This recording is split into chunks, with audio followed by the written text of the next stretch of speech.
Smash reveal trailers are something so small in the grand scheme of things, but they just can't help but put a smile on my face. In the midst of these uncertain times and everything going on, one thing that many could still look forward to in spite of all of that is the reveal of the next fighter in Super Smash Bros. And Steve from Minecraft, yes, you heard me right, Steve from Minecraft being the next newcomer to join the battle has gotten so many fans hyped despite everything that's been going on in the world. The internet has been taken by storm from this. I believe it crashed Twitter for a little while. There's been an overwhelmingly positive response by pretty much everyone. I mean, almost everyone. Yeah, I can totally understand if you were never a big Minecraft fan that you're not a fan of this character joining the battle, but you gotta acknowledge that there are so many people out there who have played Minecraft. There's so many people out there that are going to be brought into Smash now through the inclusion of a Minecraft character. And this moveset, man, the moveset certainly looks like something crazy. Today we're not only going to be discussing the major significance of Steve's inclusion in Super Smash Bros. Ultimate along with the other points that I was just touching on, but we're also going to be touching on a bigger question. Is this reveal for Steve truly the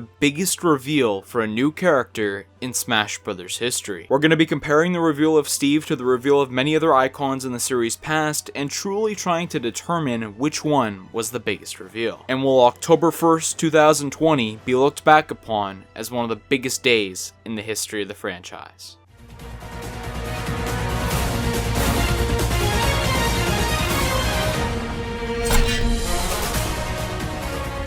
Let's kick off the video today discussing the significance of Steve in Smash and why it's really important that he got into the roster. To get the elephant out of the room here, Minecraft is the best-selling video game of all time with over 200 million units sold. That is a massive number for a video game, a number so huge that some of you may not completely grasp just how big it really is, so I'm gonna put it in perspective. Nintendo's 3 best-selling video games of all time are Wii Sports, Super Mario Bros., and the 4 Game Boy Pokemon titles when their sales are all looked at collectively. Minecraft has more sales than all of those games combined. Yes, combined. The second best-selling game ever is Grand Theft Auto 5, which had around 135 million units. That's right, Minecraft is 65 million units more than the second best-selling game of all time. Tetris, one of the most popular games ever with multiple releases, is still only at half the amount of accrued sales as Minecraft. It just dwarfs everything else. Because of that, it was an absolutely no-brainer as to why Nintendo would want the mascot of this game to be in Smash. You gotta look at the key factor in all of this. Steve, the Minecraft stage, and all the other content coming with it is being sold as downloadable content for Super Smash Bros. Ultimate, which obviously means that people are gonna have to go out of their way to buy this character if they want to play as him, as there are many fans who will only buy the DLC characters that they want because they don't want to commit to the full Fighters Pass. And a game with 200 plus million units sold that, while I think we can all acknowledge isn't at its peak popularity anymore, it's still wildly popular with millions playing it across the globe. A game like this being put in a DLC role, you're almost certainly going to get more people interested in buying Steve as opposed to any other possible character that could be included. Just think about some of the most highly requested characters that fans are asking to be put in Smash right now. Think about some of the most highly requested ones. Sora, the mascot of Kingdom Hearts. Yeah, he would obviously be a pretty big draw. There would be a lot of people interested in Sora, but when you put it into perspective of how many people are familiar with a character like Sora compared to how many people have played Minecraft, it's just incomparable. If you're somebody who owns a Switch and hasn't really gotten into Super Smash Bros. Before, and there's obviously a lot of people who fit this criteria because there's way more Nintendo Switches sold than Smash Bros. Sales, but you happen to own Minecraft on the Switch, this will definitely open the door for a lot of those people to go and give Smash a try if that's not something that they've gotten into before. Yeah, that's likely a smaller subset of people, but when you expand beyond that and the amount of people that play Minecraft on PC and other video game consoles, bringing them over to the Switch to go and play as Steve in Super Smash Bros., that's a big deal, and there's a lot of people available there. And who knows how many people will actually take the complete jump and migrate from their home console, the place that they normally play and experience video games, over to Nintendo's platform purely because of Minecraft content included in Smash.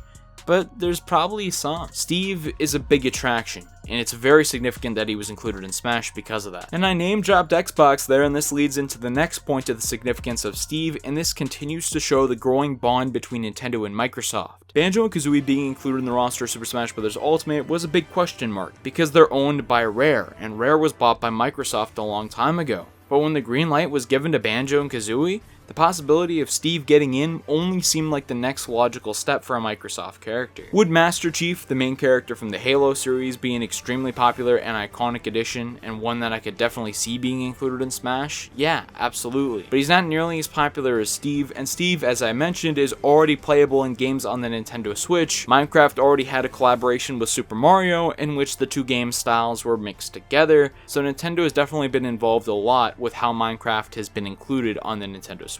So Steve would be far more likely than Master Chief as the second character, and I think would probably be a lot better of a choice as well when we get to the moveset in the next section. But Steve actually getting in to cement the second Microsoft character being included in the game really shows a lot. It shows that Nintendo is continuing to add more content from these other companies, including Microsoft, which has a competitive console on the market right now, and one coming soon. These two companies aren't exactly butting heads anymore. They seem to be collaborating more, which I think is really good for the industry. The final significant part of Steve's inclusion that I want to talk about today is just how creative of a character that he is. Now, a theme with Smash Ultimate's DLC fighters, most of them at least, is that there's been some sort of unique gimmick for every single one. If you exclude Piranha Plant, which wasn't really a paid DLC fighter anyway, and Byleth, who never really had a big standout gimmick, she's just more of a standard character, which is fine. I enjoy playing both Piranha Plant and Byleth in the game. They just don't have that one central gimmick that a lot of these other characters seem to have. You look at Joker, he's got Arsene. Hero is incredibly unique with a JRPG styled move select. Banjo has the Wonder Wing, Terry has the Go element, Min has the ability to switch between her various arms, and Steve is no different from all of these characters. He's continuing on with the pattern by having these blocks that can be placed to build on, just like in Minecraft, which is super cool. He uses weapons from the series such as the sword and the TNT, which is really interesting. He generally looks like a fun character to play. I love the stage, which has a variety of forms, and the different alternate costumes for the characters are great to represent more of the series. Steve, just based on what we've seen, looks like a great addition to the roster of Super Smash Bros., very creative,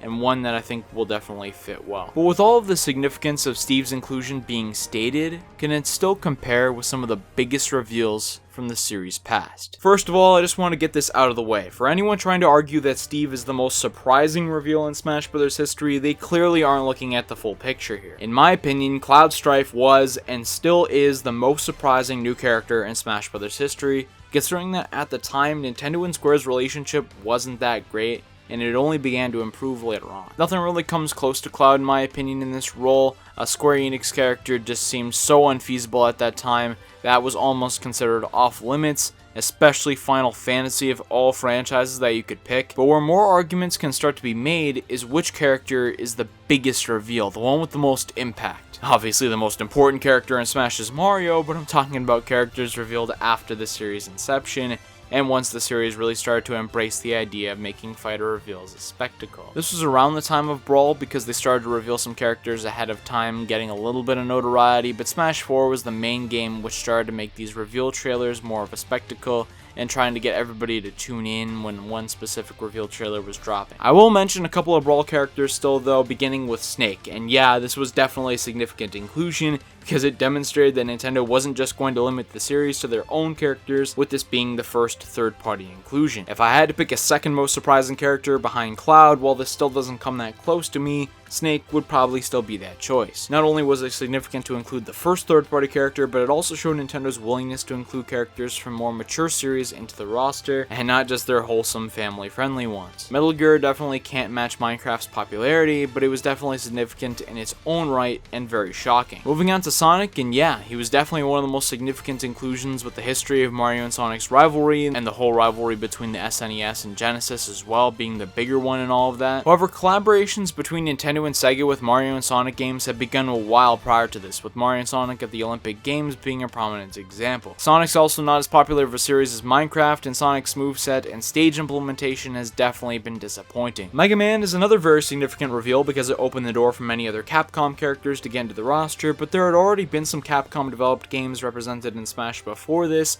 and Mega Man games were already on the Wii. A significant and pretty surprising inclusion, no doubt, but I don't think it should be in contention for the biggest character reveal ever. Then you get to characters like Robin, Lucina, and Shulk, which all had reveals that brought spotlight onto the Fire Emblem and Xenoblade franchises respectively, which have grown a lot since then. Very important reveals, no doubt, but in terms of popularity and hype levels, at the time they were nowhere near Steve's. When your character is met with more of a "who are you" attitude upon the announcement from most rather than anything else, you can't be up there as one of the biggest reveals of all time. I'm going to touch on Cloud again. As I mentioned, I believe him to be the most surprising reveal, and it could also have a good case to be the most significant, because there's a good relationship developing much more after this inclusion. Hero would end up getting in with a lot more content being included based around the character to represent Dragon Quest, and without Cloud, we likely wouldn't have gotten a bunch of Final Fantasy games placed on the Switch, available for fans to play. It definitely beats Steve in the surprise factor, but still not in the popularity, and likely not in the unique moveset department either. Ridley was a very significant character because it showed that despite being denied multiple times by Sakurai, that if your character gets requested enough,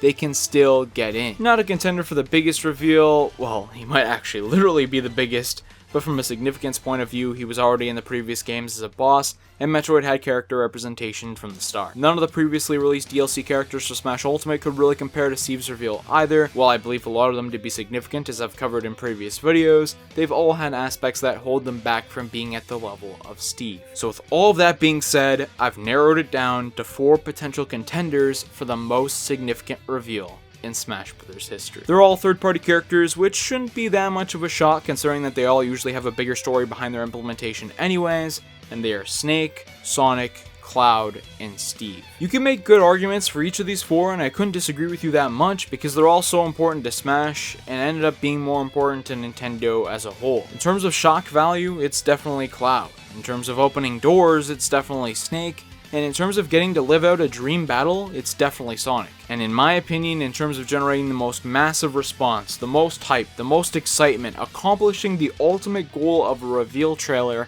it's undoubtedly Steve. Steve broke the internet. It looks like he's going to be a fun character. It's a significant inclusion. He checks all the boxes that you want when you're discussing what the biggest reveal in Smash Bros. History is. Be sure to let me know what you think of Steve in the comment section down below. Are you excited for him? Are you not as happy about his inclusion? Let me know down there, and let me know what you believe to be the biggest reveal in Smash Bros. History. If you're new to the channel, consider subscribing and clicking the bell notification icon to ensure that you do not miss the latest Smash Bros. And other Nintendo uploads when they come out. Thank you so much for watching, and I'll see you next time.